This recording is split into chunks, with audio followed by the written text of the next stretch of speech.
Hello everyone, welcome back to the channel. This is Fair Value Finder, and today we're taking a look at Canadian Pacific Kansas City Limited, ticker CP.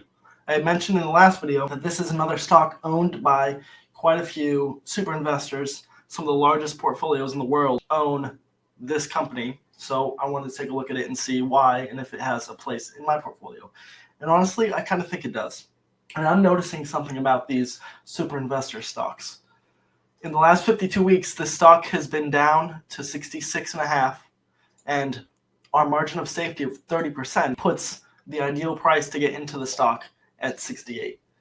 So that's another one where it's been at a good price within the last year, and super investors got into it. I'm sure at that time they're doing analysis somewhat like this, where they determine what price they deem fair for the company, and they'll get in that price or better. And this is just the first step in the process. We take a look at the fundamentals, see if it's even worth looking deeper. At that point, you can start looking at the technicals and growth projections and everything else. But I'm coming up with a fair value on this one of $97. Discounted cash flows is a little low at 36 because it doesn't look like there's a whole lot of cash flow growth here. In fact, it's down in the last 2 years. And then the retained income model coming up with 56 for the fair value there. Income and cash flows aren't the biggest driver of value here. It's the balance sheet for sure. And usually I'm complaining about the balance sheet of companies, but this one I'm impressed by, definitely. Earnings-wise, things are looking pretty good. You're getting an earnings yield of 5.16%. So you're looking for $3.88 in EPS for what you're paying, and what you're getting last year was $3.98. This year, analysts are projecting $4.76, and next year $5.48.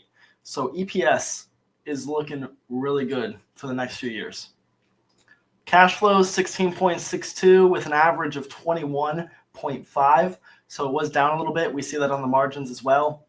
Net margins typically 33, and they came in at 25.7 this year. Dividends a little low, 0.78%. They've got plenty of room to grow it if they want to, but dividends a little weird on this one.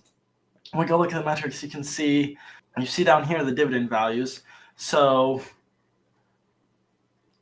they paid 29 cents in 2021, 60 cents in 2022. Nice, it doubled. And then 58 cents in 2023, so it was down 2 cents. And then 57 cents in 2024, so it's down 2 cents. And then the projections are just based on what we put into the thesis. So I don't think that they're growing it at the moment. It doesn't really look like it. So I have that at 0. If they grow it, this would be an even better situation. ROE is pretty good, 7.8% just about.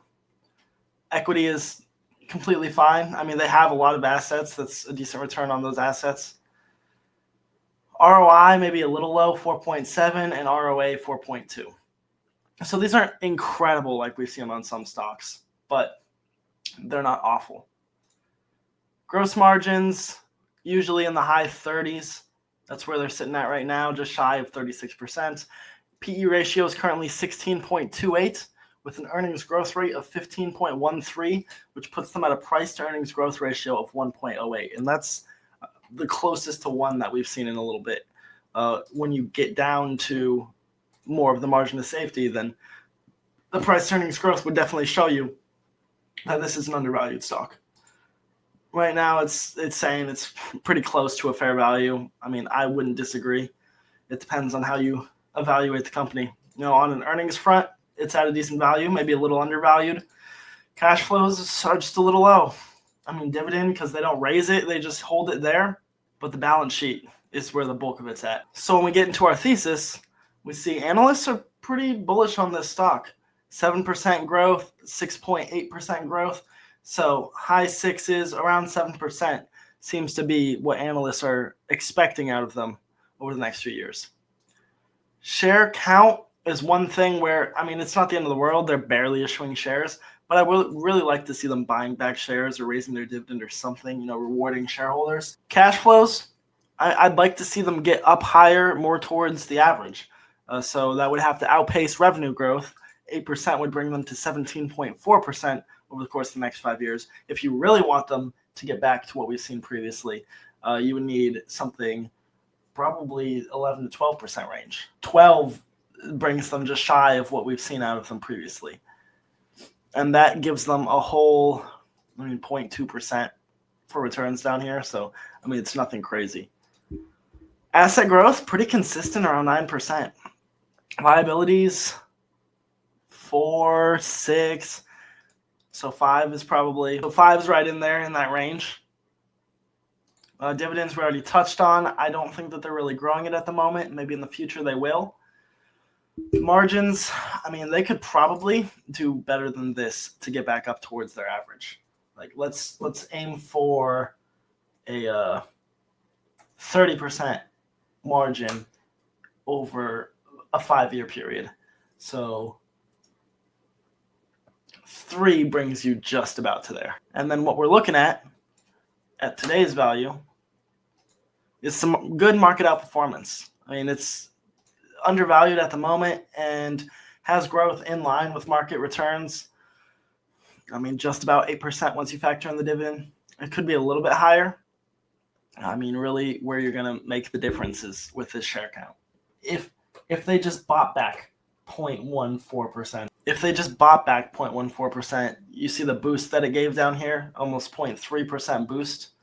We've seen companies buying back like 2%. And that's really what you need here to solidify market outperformance. But if you can get into it for the right value, it's not bad. You might have missed out a little bit, but it seems to trade in a pretty tight range. Even the high in the last 52 weeks is 87 points. So we can go and take a quick look at how all the different valuation metrics are trending, see what's going on here. So the dividend was lagging behind in 2020, picked up, leveled out. Like I said, it's right about that $73 level. And then we have cash flows lagging behind everything, but not by too much. Usually we see the balance sheet on a company way down below everything else. Cash flows up in the mix. But on this one, you see cash flow is pretty low, but that balance sheet just continues to grow, which is part of why investors like Warren Buffett own this. Is there's a nice moat here, almost a monopoly. And in monopoly, you got to own those railroads. Earnings wise, it's up and down, pretty steady in here. With analyst projections, it's picking back up, going back towards $100 range. Share price holding really flat. It's been in the mid 70s on average for 3 years now, which kind of sucks for investors who have been in it for that long. The fair value had leveled out. It was pretty flat from 22 to 24, and now it's picking back up again. And then we already touched on how the balance sheet is way off ahead of everything. So we can go back to the summary page. If we take a worst case scenario here, just see what it would be if you feel like you get stuck with the stock.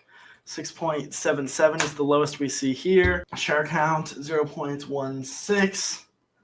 Cash flows, they shrank by 3.5% in the last 2 years. Assets only growing at 8.74. Liabilities growing at 6.03. The dividend shrinking at, we'll just put it in 3%, round it, and the margins stay flat, if not drop a little bit. Well, if they stay flat, you're getting 3.4%, about 6% once you factor in that dividend. I've seen worse, but that's why you get in at an undervalued point, because you're still looking at 11% beat over the S&P in 3 years and an 8% beat over the next 5. So you're essentially getting an extra year growth out of that. That's what we're looking at for this one. So I actually think that I might build a position on this stock. I'd like to get into it 75 or below. 77.5 isn't the worst, but we'll see how the markets do. There's been quite the rally recently. If there's a pullback in the markets at some point, typically everything does at least a bit of a pullback, and that would be really the time that I'm looking to dive deep into this one and buy more. So I want to thank you guys for watching. Please like and share the video. Comment what other stocks we should take a look at, and subscribe so you can stay up to date with everything. And I'll catch you next time.